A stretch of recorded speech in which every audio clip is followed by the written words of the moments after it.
Good morning friends to all of you. Pragyan IAS में आपका स्वागत है। प्रज्ञान आईएएस चैनल को सब्सक्राइब करें और वहीं साथ में बेल आइकन भी प्रेस करें ताकि आपको आने वाली हमारी नई वीडियो समय समय पर प्राप्त होती रहे। तो आज हमारा टॉपिक है, एक बहुत ही इम्पोर्टेंट टॉपिक है जिसको लेकर पूरे विश्व के स्तर पर अलग अलग परसेप्शन है। और अलग अलग अगर परसेप्शन है तो यानी कि टॉपिक कितना महत्वपूर्ण होगा अगर विश्व के स्तर पर देखा जाए तो आज के समय में सबसे बेहतर टॉपिक और स्टडी का और रिसर्च का टॉपिक यही बना हुआ है। यानी कि टॉपिक है कि क्या भारत के विभाजन को टाला जा सकता था।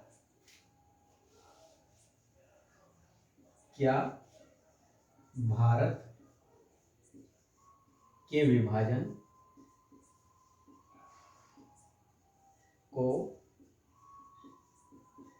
टाला जा सकता था। एक तरीके से इसको क्वेश्चन भी मान के चल सकते हैं। तो अब आपको यही देखना होगा, इसके पक्षों की चर्चा करनी होगी कि क्या भारत के विभाजन को टाला जा सकता था या नहीं टाला जा सकता। इसमें हमको उस समय की परिस्थिति को और उस समय के इंटरनेशनली आयाम सभी पर चर्चा करनी होगी। साथ साथ रीजनल फैक्टर पे भी हमको चर्चा करनी होगी, वहीं अपनी लीडरशिप को लेकर भी चर्चा करनी होगी। तो यह सबसे यूपीएससी यानी कि सिविल सर्विसेज के सभी एग्जाम में सबसे पेड क्वेश्चन होता है। यानी कि इसी के साथ साथ परीक्षा के साथ ही यह इंटरव्यू वगैरह का भी पेड क्वेश्चन होता है। तो इसका मतलब यह हुआ कि इस टॉपिक को जानने के बाद आप इससे जुड़े हुए मिनिमम कम से कम अगर आपके चैप्टर के अंदर या एग्जाम के अंदर कोई भी क्वेश्चन आ जाए तो आप शायद विभाजन को लेकर स्पष्ट रूप से लिख पाओ। तो आज मैं आपको इतना ज़्यादा इसके अंदर सभी आयामों की चर्चा करा दूंगा कि अगर आपने ठीक से इस वीडियो को देखा तो आप पर इस तरीके का प्रश्न कोई शायद ना छूट पाए एग्जाम के दृष्टिकोण से। तो मैं उसी दृष्टिकोण से आपको पढ़ाऊंगा। तो थोड़ा सा आप इसको वीडियो को ठीक से देखते रहना और उसी के साथ साथ अपनी कॉपी और पेन निकाल कर बैठिए। यानी कि जो हम इंटरनेशनली भूमिका थी उसको साथ साथ आप यहाँ लिखते जाना अपनी कॉपी पर, और जो रीजनल फैक्टर था उसको भी लिखते जाना। वहीं जो हमारे पार्टी या लीडर वगैरह के जो फैक्टर थे उसमें विभाजन के लिए जिनको हम उत्तरदायी मानते हैं तो उनको भी आप नोट करते जाना। मैं स्टार्ट करता हूँ, क्या भारत के विभाजन को टाला जा सकता था या नहीं। मैं स्टार्ट करूँगा। स्टार्टिंग में हम देखेंगे इंटरनेशनली सिनेरियो क्या था। यानी कि इंटरनेशनली सिनेरियो के संदर्भ में हम उसके सारे पक्षों को एक एक करके चर्चा करेंगे। यानी कि उसको किस आधार पर टाला जा सकता था और क्या उसके आधार ऐसे थे कि टाला नहीं जा सकता था। तो अभी हम स्टार्ट करते हैं। तो देखो दोस्तों, जैसे ही हम विभाजन को लेकर कोई भी प्रश्न लिखते हैं तो हमारी ज़्यादातर जो प्रोस्पेक्ट रहता है यानी कि नज़र जो रहती है वो मैक्सिमम 2-3 लोगों को लेकर, यानी कि जिन्ना उसको हम जिम्मेदार मानते हैं और नेहरू, गांधी और पटेल, इन 4-5 लोगों को हम सेंटर में रख के देख लेते हैं और उसी को हम प्रश्न में लिख देते हैं। लेकिन यह प्रश्न अपूर्ण है। अपूर्ण इसलिए है कि उसमें हमको इंटरनेशनली सिनेरियो, वहीं मुस्लिम लीग का हमको पूरा का पूरा क्या सिस्टम था वो समझना होगा। उसी के साथ साथ हमारे कांग्रेस पार्टी जिस समय चल रही थी अपने राष्ट्रवाद आंदोलन के माध्यम से, तो वो सभी एस्पेक्ट्स हमको देखने होंगे इसके साथ साथ। तो देखो, विभाजन को टाला जा सकता था या ना टाला जा सकता था ये कहना तो बहुत मुश्किल है, क्योंकि फुल एंड फाइनल कुछ भी नहीं होता। ह्यूमैनिटी विषय में ये मैंने आपको एवरी क्लास में बताया है। तो हम एक अनुमान के हिसाब से व्यक्तिगत रूप से उसको अपने हिसाब से मूल्यांकन करके देख सकते हैं। यानी कि कुछ अब हम यहाँ चर्चा करेंगे। सबसे पहले हम देखेंगे भारत के विभाजन की इंटरनेशनली सिनेरियो क्या था। भारत के विभाजन का वैश्विक परिदृश्य क्या था, यानी कि विश्व की भूमिका क्या थी। एक बात ये मान के चलो। तो देखो, जिस समय सेकेंड वर्ल्ड वार चल रहा था, उसी के मध्य में ही कोल्ड वार की स्टार्ट भूमिका हो चुकी थी। तो जिस समय कोल्ड वार भी चल रहा था, तो यानी कि मातृ देश यानी कि ब्रिटेन और अमेरिका, अमेरिका के साथ ब्रिटेन जुड़ चुका था, और इधर एक तरीके आपने देखा होगा दो विचारधाराओं का उस समय कोल्ड वार को लेकर युद्ध हो रहा था, यानी कि कम्युनिज्म यानी कि सोशलिज्म मार्क्सिज्म, और दूसरी तरफ कैपिटलिज्म। तो जो अमेरिका और ब्रिटेन थे वो दोनों कैपिटलिज्म विचारधारा से आते थे, यानी कि पूंजीवादी विचारधारा, दो विचारधाराओं का युद्ध चल रहा था। आपने पढ़ा भी होगा, मैंने इंटरनेशनल रिलेशन में आपको पढ़ाया था कि एक तरफ वार्सा संधि बनी थी, पैक्ट, वार्सा पैक्ट जिसको बोलते हैं, एक तरफ नाटो, नॉर्थ अटलांटिक ट्रीटी, तो यानी कि नाटो, जो आज के समय में चाइना को लेकर के चर्चाओं में, न्यूज में आप अभी सुन रहे होंगे कि नाटो ने निगरानी की हुई है चाइना के ऊपर, वो नहीं, वही नाटो है जो उस समय का नाटो था जिसकी हम अभी चर्चा कर रहे हैं। तो देखो उस समय का सिनेरियो ये था कि यहाँ पर मांग मतलब कि वैश्विक संदर्भ में तो जो चल रहा था, चल ही रहा था क्रियाक्रम, वहां भारत के अंदर धीरे धीरे धीरे धीरे आजादी की मांग यानी कि राष्ट्रवाद अपने रंग में रंगने लगा था। और जैसे ही राष्ट्रवाद अपने रंग में रंगने लगा, तो इसका मतलब भारतीय अब आजादी की मांग को लेकर बखूबी अपनी मांगों को सामने लेकर आ रहे थे। तो उसी के साथ साथ इंटरनेशनली जो सिनेरियो था वह यह था कि एक तरफ रशिया था, यानी कि यूएसएसआर बोलते थे उस समय, ये रशिया 1991 के बाद जब इसमें से कंट्रियां टूट के 11 कंट्री अलग होगी, तो उस समय इसको फिर अलग से रशिया हम प्रॉपर रूप से बोलने लगे। उस समय ये यूएसएसआर के नाम से जाना जाता था।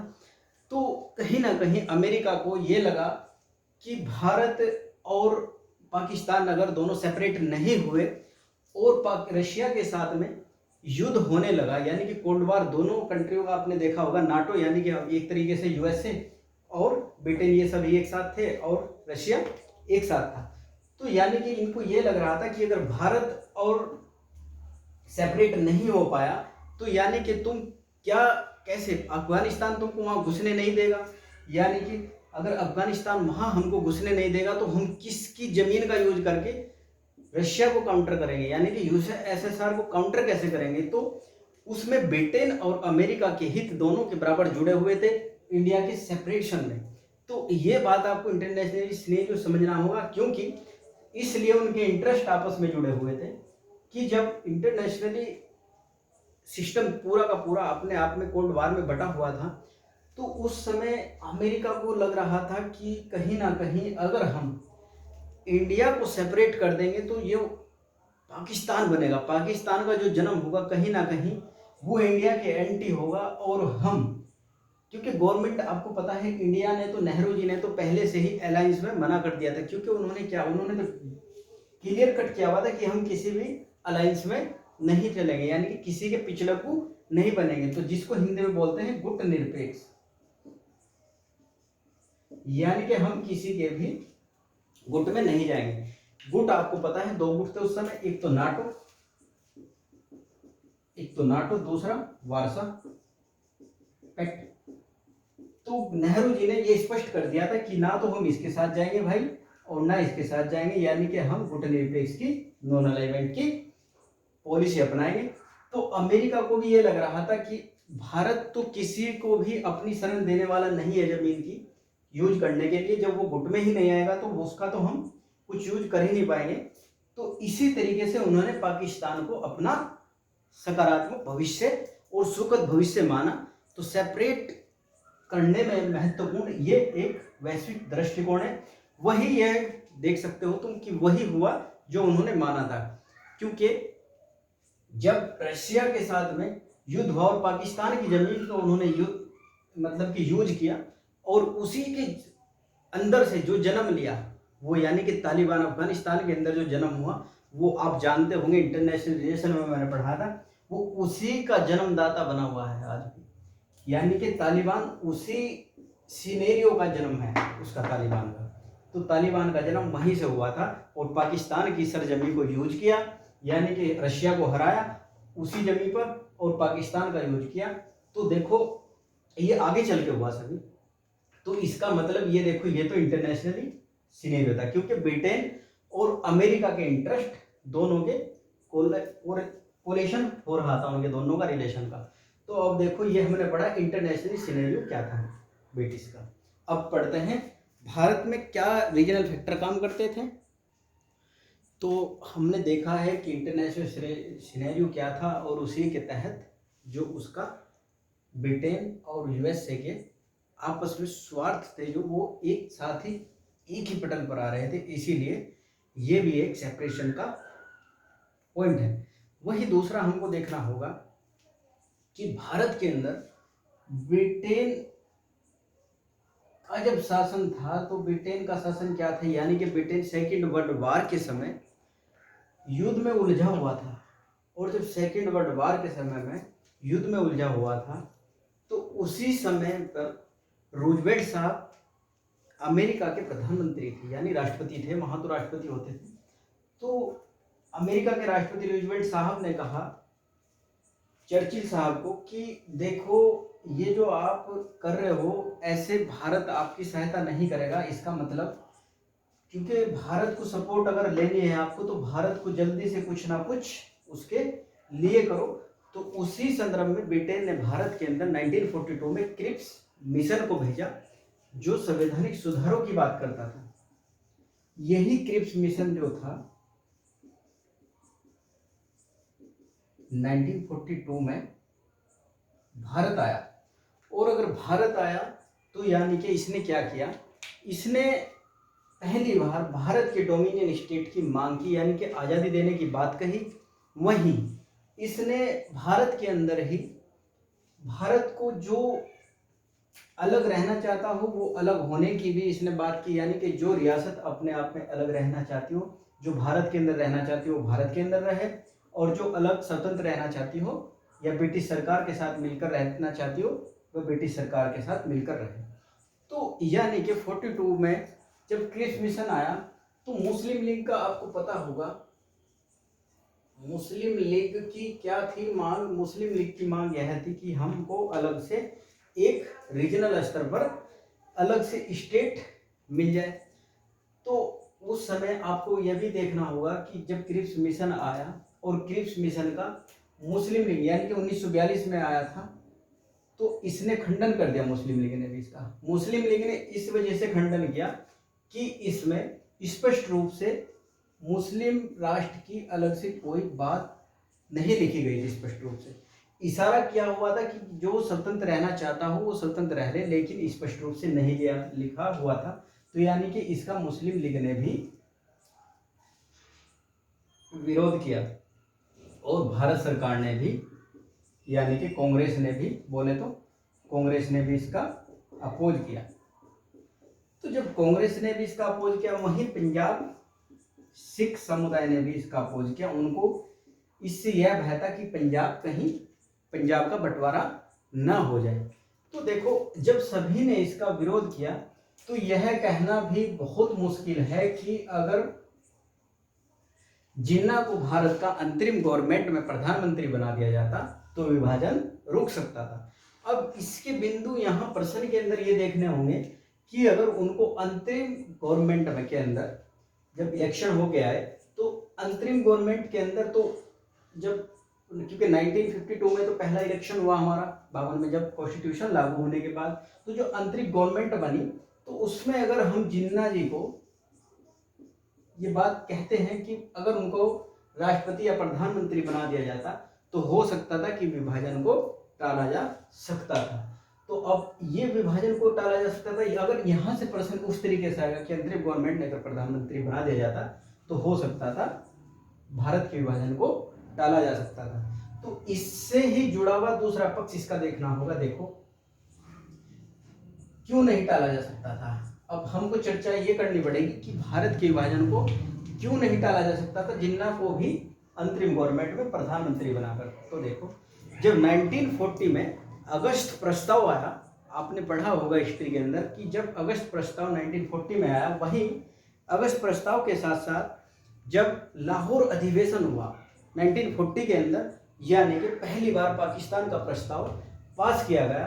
तो यानी कि देखो गवर्नमेंट जिन्ना जी तो उस समय मान के चलो कि यानी कि 1940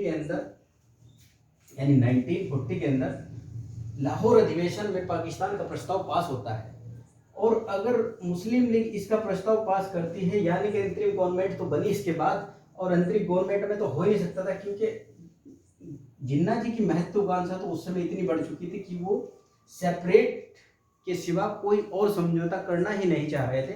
तो ये तो बहुत बाद की बात थी, यानी कि इस लेवल पर तो कभी भी भारत के विभाजन को टाला नहीं जा सकता था, क्योंकि जिन्ना जी की महत्वाकांक्षा तो सेपरेट के सिवा फिर कुछ भी नहीं थी। हाँ, लेकिन इसमें हमें कांग्रेस का भी एक पक्ष देखना होगा, यानी कि अगर मुस्लिम लीग ने कुछ कर कर सेपरेट किया तो कांग्रेस ने कुछ ना कर कर भी सेपरेट किया।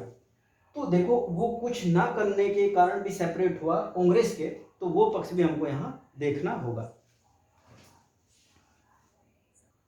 तो अब हमको यह देखना होगा कि इसमें कांग्रेस की क्या भूमिका थी, यानी कि भारत का जो विभाजन हुआ उसमें कांग्रेस की क्या विभाजन में क्या भूमिका रही, तो हमको उसकी चर्चा करनी पड़ेगी। तो अब हम उसके संदर्भ में यहाँ देखते हैं कि कांग्रेस ने क्या गलतियां की कि भारत का विभाजन हुआ। तो देखो, कांग्रेस फैक्टर को भी देख के साथ साथ चल, तो इसमें साथ साथ चलने का मतलब यह हुआ कि उसी समय कांग्रेस और मुस्लिम लीग ने एक समय पर, यानी कि संयुक्त प्रांत में जब रीजनल स्तर पर चुनाव हुए, तो यानी कि कांग्रेस और मुस्लिम लीग दोनों ने मिलकर चुनाव लड़ा। कांग्रेस और मुस्लिम लीग और कांग्रेस ने संयुक्त प्रांत के अंदर, यानी कि कांग्रेस की तरफ से जो लीडर ने चुनाव लड़ा वो थे गोविंद वल्लभ पंत, और जो मुस्लिम लीग की तरफ से चुनाव लड़ रहे थे वो थे खलील मुजम्मा। तो जो खलील मुजम्मा और गोविंद वल्लभ पंत थे, ये छत्तारी के नवाब के साथ में इलेक्शन लड़े और दोनों ने जीत हासिल की। तो यानी कि कांग्रेस बहुत अधिक बहुमत के साथ जीत कर आई, और कांग्रेस को उस समय लगा कि हम तो अपने ही बल पर अपनी गवर्नमेंट बना सकते हैं, तो कांग्रेस से अलायंस करने की जरूरत क्या है। तो यानी कि कहीं ना कहीं मुस्लिम लीग को एक साइड कर कांग्रेस ने उस विचारधारा पर चलते हुए कि हमको इस पार्टी से अलायंस करने की भी जरूरत नहीं, हम अपने ही बेसिस पर चुनाव की संदर्भ में अपनी सरकार बना सकते हैं। तो कहीं ना कहीं मुस्लिम लीग को जब इसको छोड़ दिया बीच में ही, कहीं ना कहीं मुस्लिम लीग को यह लगा कि ये कांग्रेस गवर्नमेंट और मुस्लिम लीग यानी कि माइनॉरिटी और कांग्रेस बोले तो मेजोरिटी, तो कांग्रेस को लगा, इसको मुस्लिम लीग को यह लगने लगा कि हमारी सरकार सेंटर स्तर पर तो कभी बन भी नहीं सकती, क्योंकि ये लोग माइनॉरिटी में थे। अगर माइनॉरिटी में ये लोग थे तो इनको एक डर सताने लगा कि कहीं ऐसा ना हो जाए हमको हमारे कोई गवर्नमेंट नहीं बन पाएगी और सेंटर स्तर पर कांग्रेस गवर्नमेंट बनेगी, यानी कि हिंदूवादी पार्टियां की गवर्नमेंट बनेगी और हमारा एक्सप्लॉयटेशन यानी कि शोषण ना हो, और इनको एक भय सता रहा था उस तरीके का। तो यानी कि फिर उसी का फायदा उठाते हुए जिन्ना साहब ने इसको और आक्रामक करते हुए दूसरी साइड, यानी कि अब जिन्ना जी कोई इसके साथ समझौता करने वाले ही नहीं थे। तो कांग्रेस अगर हो सकता था उसी समय इसको साथ लेकर चलती, तो अगर साथ लेकर उस समय चली होती इस स्तर पर, वहां जाके आगे हम देखते हैं कि 1945 में तो बहुत मुश्किल था, क्योंकि उस समय तो पूरा रेडिकलाइजेशन जिन्ना जी का हो चुका था। अगर रेडिकलाइजेशन हो गया था तो फिर तो वो पीछे हटने पे किंचित भी राजी नहीं थे। अगर राजी नहीं थे तो कैसे हो सकता था, यानी कि फिर तो उन्होंने नारा भी दे दिया था कि लड़कर लेंगे पाकिस्तान जब यहाँ पे। और दूसरा, उस समय कांग्रेस के सामने देखो, उस समय अगर ये जब हम जो जिन्ना की बात की अंतरिम गवर्नमेंट में बना देते, उस समय हिंदू भी राष्ट्रवाद में और रेडिकलाइजेशन हिंदू जब इतना बढ़ चुका था कि तुमने देखा होगा दिल्ली लाल किले पे जब मुकदमा चला उस समय कितने आंदोलन खड़े हो गए थे। यानी कि जब दिल्ली लाल किले पे 1945 में नवंबर में मुकदमा चला, आज़ाद हिंद फौज का मुकदमा चला, तो उस समय पर भी बहुत ज़्यादा रेडिकलाइजेशन यानी कि आंदोलन दुनिया भर के हुए और दंगे भड़कने लगे थे। वहीं मुंबई के तटों पर फरवरी में 1946 के समय फरवरी में क्या हुआ था कि बम्बई सैनिक विद्रोह होने लगे थे बम्बई के कोस्टल एरिया में, यानी कि उधर सेना भी विद्रोह करने लगी और इधर लाल किला मुकदमे के तहत जिस समय पूरे के पूरे राष्ट्र के अंदर राष्ट्रवाद का रंग पूरा का पूरा रंग चुका था और राष्ट्रवाद की भावना भर चुकी थी, तो उस समय यह ऐसा पॉसिबल ही नहीं था, क्योंकि अगर उस समय अंतरिम गवर्नमेंट में जिन्ना जी को भी प्रधानमंत्री बना देते तो ये कभी नहीं हो सकता था। क्यों? क्योंकि उस समय हिंदुइज्म भी अपने चरम पर था, और हिंदुइज्म अगर चरम पर था तो यानी कि किसी मुस्लिम व्यक्ति को स्वीकार करना उसके लिए बहुत कठिन था। यह तो मान के चल ही सकते हैं। देखो, फुल एंड फाइनल कुछ नहीं है इसमें, क्योंकि इसमें हर व्यक्ति का अलग अलग विचार होगा। तो यानी कि इसी तरीके से जब प्रश्न यहाँ से पूछा जाएगा तो उसमें आपको कभी भी ये नहीं कहा जाएगा कि इस पर टिप्पणी, बहुत कम पूछेगा टिप्पणी को, इसमें ज़्यादातर इसकी समीक्षा कराएगा या मूल्यांकन कराएगा या चर्चा कराएगा। तो यानी कि आप अपने अनुकूल इसको प्रश्न को हैंडल करोगे। तो देखो, ये आपने पढ़ लिया इतना यहाँ तक कि यानी कि कांग्रेस की क्या भूमिका रही, क्या गलती रही इसमें। अगर उसी समय इसको साथ लेकर चली होती तो हो सकता था भारत का विभाजन ना होता, टाला जा सकता था। लेकिन कांग्रेस के साथ साथ कुछ इसमें अदर फैक्टर भी कार्य करते हैं। तो देखो, अदर फैक्टर क्या काम करते हैं, जैसे कुछ विचारक यह भी बोलते हैं कि बंगाल वगैरह के अंदर यानी कि जो सुभाष चंद्र बोस थे, सीआर दास परंपरा से ही आते थे। तो जो सुभाष चंद्र बोस थे, कई बार प्रश्न आ जाता है इस तरीके से कि अगर गांधी जी की विचारधारा पर ना चल रहे होते, यानी कि सुभाष चंद्र बोस की विचारधारा पर देश को आज़ादी मिलती, तो क्या भारत के विभाजन को टाला जा सकता था। उस प्रश्न का मैं नेक्स्ट क्लास में आपको समझाऊंगा कि सुभाष चंद्र बोस की विचारधारा क्या थी और गांधी जी की विचारधारा क्या थी, और दोनों की विचारधारा में क्या टकराव हुआ, और दोनों की टकराव होने की वजह से सेपरेशन किस तरीके से बढ़ता चला गया, क्योंकि ये अपने गांधी जी को गुरु भी मानते थे एक तरीके से। तो ये व्यक्ति एकदम से उसी के सामने लड़े। गांधी जी ने अपना त्रिपुरी अधिवेशन के तहत जब इनको अध्यक्ष बनाया गया तो ये लड़े थे चुनाव, और गांधी जी ने अपने ही प्रतिनिधि इनके सामने उतारा था। तो वो पढ़ेंगे हम नेक्स्ट लेक्चर में, बताऊंगा कैसे क्या संबंध था उसका। तो यानी कि अब भारत का विभाजन टाला जा सकता था या नहीं टाला जा सकता था, उस संदर्भ में आपके पास इतना कंटेंट हो चुका है इसमें कि आप 200 शब्दों में उसको आराम से लिख पाओगे। 200-150, इससे ज़्यादा प्रश्न में पूछा नहीं जाता। शब्दों की भी एक वहाँ लिमिट होती है। तो ज़्यादा मैं इसमें आपको अगर विस्तार से पूरा पढ़ाने लगूँ, यानी कि दोनों संगठन नाटो और वारसा भी, तो उसका कोई औचित्य नहीं बैठता, क्योंकि वो हमने सब्जेक्ट में आपको IR में इंटरनेशनल रिलेशन में पढ़ा दिया।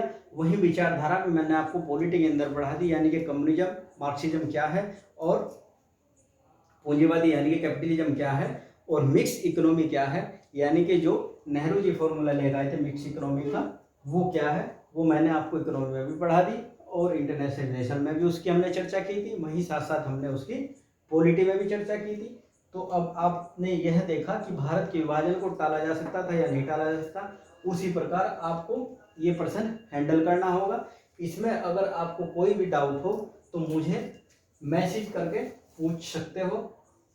यह है 82 87 74 30 93, यानी कि 8287743093। इस पर मैसेज कर सकते हैं या कॉल कर पूछ सकते हैं। धन्यवाद।